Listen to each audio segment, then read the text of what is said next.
Welcome to new TV Telugu. ఇప్పుడు Telangana top 10 చూద్దాం.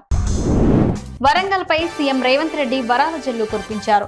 ఈ నగరానికి ఎయిర్పోర్ట్ తీసుకొస్తున్నాం, తొందరలోనే నగరానికి మాస్టర్ ప్లాన్ తీసుకొస్తున్నామన్నారు. వరంగల్ నగరం జాతీయ స్థాయిలో గుర్తింపు పొందే నగరంగా health tourism, education, eco tourism, temple tourism ను డెవలప్ చేస్తాం. రాష్ట్రంలో అత్యధిక ప్రాధాన్యత ఇచ్చే నగరంగా వరంగల్ కు ప్రాధాన్యత ఇస్తామన్నారు. ఆదివారం కాంగ్రెస్ నాయకులు హర్షం వ్యక్తం చేశారు.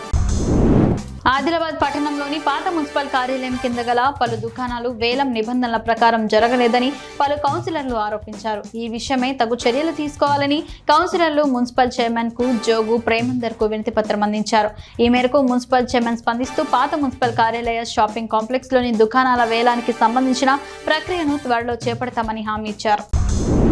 మాదక ద్రవ్య రహిత జిల్లాగా మహబూబ్ నగర్ ను తీర్చిదిద్దాలని జిల్లా కలెక్టర్ విజయేంద్ర బోయి అన్నారు. జిల్లా కలెక్టర్ కార్యాలయంలో ఎస్పీడీ జానకి, విద్యాశాఖ, వైద్య ఆరోగ్య శాఖ అధికారులతో కలెక్టర్ సమీక్ష నిర్వహించారు. మాదక ద్రవ్యాల నియంత్రణ, నిర్మూలన విషయంలో పోలీస్ శాఖ, ఎక్సైజ్ శాఖ గట్టి నిఘా ఉంచాలన్నారు. మాదక ద్రవ్యాలు వినియోగించకుండా కళాశాలలో అవగాహన కార్యక్రమాలు నిర్వహించాలన్నారు. కంది పంట సాగులో యాజమాన్య పద్ధతులు పాటిస్తే అధిక దిగుబడులు సాధించవచ్చని పాలెం ప్రాంతీయ వ్యవసాయ పరిశోధన కేంద్రం అసోసియేట్ డైరెక్టర్ మల్లారెడ్డి తెలిపారు. బిజినేపల్లి మండలం పాలెం ప్రాంతీయ వ్యవసాయ పరిశోధన కేంద్రంలో కంది విత్తన మేళాను నిర్వహించారు. ఈ సందర్భంగా ఎమ్మెల్యే రాకేష్ రెడ్డి మాట్లాడుతూ శాస్త్రవేత్తల సలహాలు, సూచనల మేరకు వ్యవసాయం చేయాలని సూచించారు.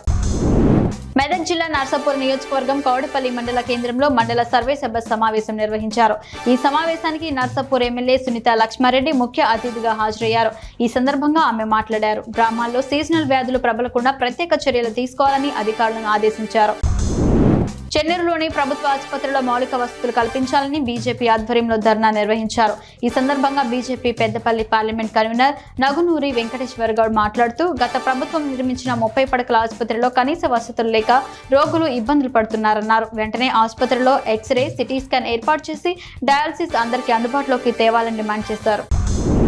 సింగరేణి బొగ్గు గన్లు ప్రైవేటీకరించడానికి కేంద్ర ప్రభుత్వం కుటీల ప్రయత్నాలు చేస్తుందని ఆరోపిస్తూ బెల్లంపల్లి పట్టణంలోని కాంటా చౌరస్తా వద్ద సిపిఎం ఆధ్వర్యంలో భారీ నిరసన చేపట్టారు. ఈ ర్యాలీ తాపీ సంఘం నుంచి కాంటా చౌరస్తా వరకు కొనసాగుతోంది. ఈ సందర్భంగా సిపిఎం నాయకులు మాట్లాడుతూ సింగరేణి బొగ్గు గన్ల వేలంపాటను వెంటనే ఉపసంహరించుకోవాలని డిమాండ్ చేశారు. మెదక్ జిల్లా నర్సాపూర్ మున్సిపల్ కార్యాలయంలో మున్సిపల్ సర్వసభ్య సమావేశం చైర్మన్ దుర్గప్ప అశోక్ గౌడ్ అధ్యక్షతన నిర్వహించారు. ఈ సమావేశానికి అధికారులు, ప్రజా ప్రతినిధులతో పాటు ఎమ్మెల్యే వాకిటి సునీత లక్ష్మారెడ్డి ముఖ్య అతిథిగా హాజరయ్యారు. ఈ సందర్భంగా మున్సిపాలిటీలో నెలకొన్న సమస్యలపై ఎమ్మెల్యేకు వినతి పత్రం సమర్పించారు. మున్సిపాలిటీ అభివృద్ధికి కృషి చేస్తానని ఆమె తెలిపారు. కోదాడ పట్టణ శివారులో కోదాడ ఆబ్దరి పోలీసులు చేపట్టిన వాహనాల తనిఖీల్లో గంజాయి రవాణా చేస్తున్న 2 వ్యక్తుల నుండి 900 గ్రాముల గంజాయి స్వాధీనం చేసుకున్నారు. గంజాయి రవాణా చేస్తున్న 2 వ్యక్తులపై కేసు నమోదు చేశారు. వారి వద్ద నుండి ఒక స్కూటీని స్వాధీనం చేసుకున్నట్లు సిఐ శంకర్ తెలిపారు. మెదక్ జిల్లా వెల్దుర్తి పోలీస్ స్టేషన్ ను తూప్రాన్ నూతన సీఐ కృష్ణ సందర్శించారు. పోలీస్ స్టేషన్ లో నమోదవుతున్న కేసుల వివరాలను ఎస్ఐ నవతా గౌడ్ తో అడిగి తెలుసుకున్నారు. కేసులకు సంబంధించి పలు రికార్డులను ఆయన పరిశీలించారు. పోలీస్ స్టేషన్ పరిసరాలు పరిశీలించి సిబ్బంది క్వార్టర్ ను ఆయన పరిశీలించారు. స్టేషన్ కు వచ్చే బాధితుల పట్ల మర్యాదగా వ్యవహరించాలన్నారు.